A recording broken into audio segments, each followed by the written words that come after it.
Ang kwentong aking babasahin ngayon ay tungkol sa daga at ang leon.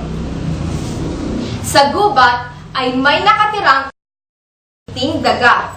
Isang araw ay lumabas siya sa kanyang lungga upang maghanap ng makakain.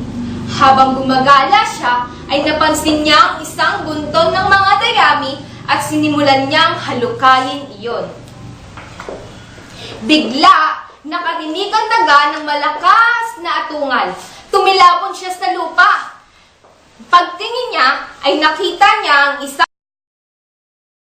Naku po, nagising ang natutulog na leon. Bulalas niya. Nanginig sa takot ang daga.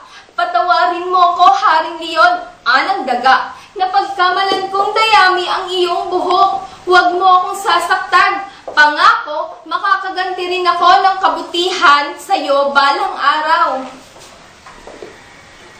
Matamang pinagmasdan ng leon ang daga at biglang tumawa. Napakaliit mong nilalang daga, anang leon. Wala kang silbi. Kahit kailan ay hindi kita kakailanganin. Tsupi! Kumalipas ng takbo palayo ang daga. Ang mga araw, muling gumala ang daga sa gubat para makahanap ng makakain. Nakita niya ang leon na umaalagwa mula sa isang bitag. Tiyak na papatayin nila ang Haring Leon pagdating ng mga ngaso. Anang daga, siya ang daga na tulungan ng leon. Heto na ang pagkakataong hinihintay niya. Gusto niyang ipakita sa leon na mayroon siyang silbi rito. Sinimulan niyang ngat-ngatin ang bitag.